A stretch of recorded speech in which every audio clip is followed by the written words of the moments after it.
You know, someone that lets their entire life passes them by. You have to know your why, guys. This is interesting to look into this.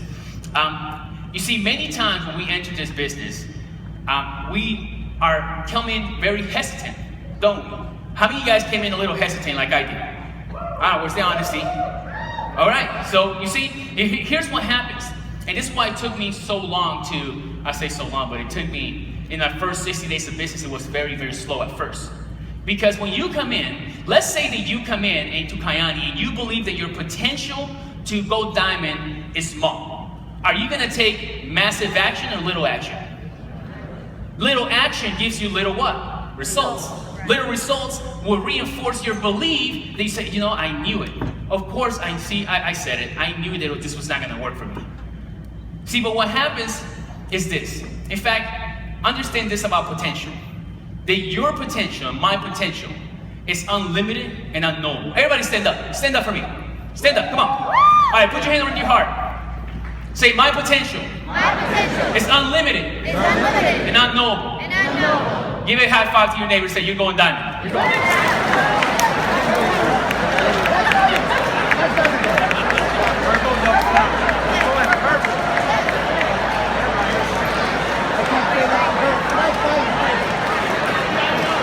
So now,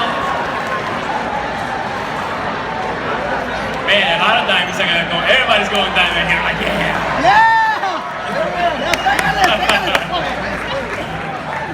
So, but how about the opposite? If you believe that your potential is high in going diamond in this company and being financially free, if you believe your potential is high, you're gonna take little action or massive action? Massive action. Massive action gives you what? Massive what? Results. That those massive results reinforce your belief that you could do it. Your potential. And guess what happens? What do you do some more? You take even more action. More action gives you even more results. More results reinforces, and now it becomes this upward spiral that you can start reaching your dreams. But it starts with you believing in your potential and understanding that my potential, your potential, is unlimited and unknowable. We can do whatever we want, guys. I'm telling you, if I came from a wheelchair and started doing this, being as broke as I was, being broken financially, spiritually, physically, I mean, there isn't a person here that can't do it. But you gotta believe in your potential. You gotta know who you are. And that comes from your why. All right, so here we go. Now that you know your why, now that you know your business partner's why, let's keep it real. Is that okay? Yeah. Everybody say, keep it real. Keep it real. All right, in Team Fusion, we like to keep it real. So here's what you have to do. First thing you have to understand is that it's going to take effort. And it's going to take a lot of work. It's gonna take a lot of work and a lot of effort. The only thing that works, guys, is work. Nothing else. You gotta work your face off when it comes to this opportunity. Especially if you have a full-time job, then you're adding in more hours to it, you have to have a work ethic. Every top producer, one of the things they have in common is they have a sickening work ethic. So the first thing you have to understand is gonna take effort and it's gonna take work. You're gonna have to handle frustrations. Man, one day you're gonna invite some people, they don't show up. You're gonna have some family or friends that you thought they were friends of yours. Guess what? They weren't really that friends because they separated themselves from you because once you started succeeding, has anybody happened to that yet? You're gonna be frustrated, guys. You're gonna have to be okay with it. You're gonna be inconvenient. Now let me tell you guys, in reality, this business is a business of convenience. But sometimes, it's gonna be a business of inconvenience. Is that okay? Yes. Can you be inconvenient to be financially free? Yes. Absolutely. So it's gonna be inconvenient. You gotta understand that you're gonna have to get out of balance. You see, and this is a little funny because when we start getting out of balance, that's when we start backing up. It's like, oh man, this is like taking too much effort. When I was running towards diamond, blue diamond, green diamond, my house, there was a pile of laundry. And I threw everything in the laundry room, and I got a bunch of a pink sock here, a blue sock there. And my kids knew. I said, Daddy, we have no socks. I'm like, you know where the palace at? You're gonna have to get out of balance. Is that okay? You're gonna have to do it. You're gonna have to battle doubt. You know, this business, I compare it to running a 4-minute mile. Back in May 6, 1954, Roger Bannister was the first man that broke the 4-minute mile. And before then, for 20 years, nobody could do it. I mean, and scientists used to say, hey, anybody that tries, their heart will explode. For 20 years, nobody could do it. May 6, 1954, a skinny doctor named Dr. Roger Bannister from Oxford University, he ran a 4-minute mile. He systematically broke it.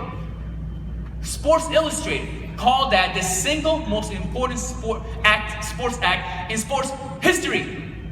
And later on, but here's what happens. 17 days later, a man named John Landing from Australia broke Roger Bannister's record.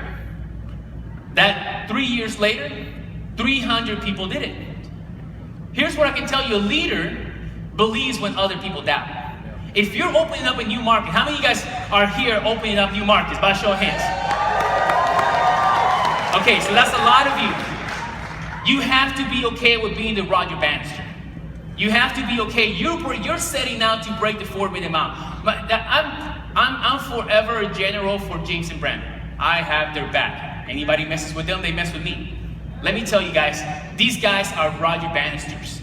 They came in here and they broke records, and they believe when other people doubted. They took action when other people waited. It's incredible what they did. But guess what? Anybody can do that in those markets. You just had to make a decision that you're gonna do that you're gonna be the Roger Bannister. So this is the road less traveled. This is why people don't want to do this. This is why people think that the price is too high. To keep this in mind, a jet uses more than 50% of its fuel on the takeoff. Think about this, guys. And then it reaches cruising altitude. That's what it's gonna take. You're gonna have to put a lot of work and effort in the beginning. It's okay. Understand that it's coming. You see, I love this. If you guys heard the book Stop the Rock by Mr. Scott Bolch? Amazing book. I recommend everybody to read it or listen to the audio. You have it for free in your back office. But Mr. Scott Bolch talks about pushing the boulder up the mountain, for the last time. But you still have to push it up the mountain. Does that make sense? Yeah. Now we start to that, but the key here is consistency. You gotta be consistent. You gotta be consistent enough until you inspire more people to join you. And then you stay consistent. What happens is people keep pushing the boulder. They keep pushing the boulder, and then after a while they're like, oh, I'm gonna take a little rest. What happens when you take a rest with that boulder? It comes crashing back down. So you gotta stay consistent, and you gotta stay persistent and keep going and going. And then when you do that, guess what? Your upline support diamonds and above, they notice you. So they start pulling with you as well. But you have to stay consistent with this, guys. This is the key to this. Freedom is not free. There's a price for it, guys. There's a price for failure, but it's a price for success, isn't there? Yep. You see, when I realized that the price for success is a season of my life, and the price for failure was the rest of my life, that's when I became really, really excited about this. So for your notes, here's what we have to do. You have to believe in your potential, number one. You have to understand you're gonna have short-term sacrifices for long-term rewards. That's the key. You have to be willing to cancel some extra activities. Let me tell you guys, when a new guy gets started and the only time he has to see you is at 7 o'clock and your daughter's recital is at 7 o'clock, you have to make that choice. Right. You have to make yourself available. Short-term sacrifices for long-term rewards. Okay, let me talk to the parents here.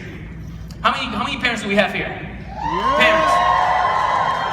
Guys, this is gonna be a hard decision for you because you have a birthday party. For example, last year, this same event last year fell on my daughter's birthday. I call her up and I tell her, honey, you know what I'm doing? I explained to her. I said, we can have your birthday on Sunday or on Thursday. When would you like to have it? But it fell on Saturday. She said, but Daddy, I want to have it on Saturday. And I explained to her what's happening, where we're at.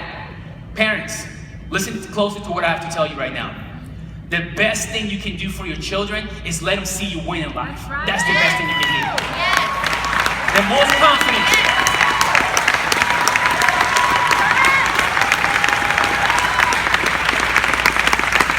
Let them see you win in life.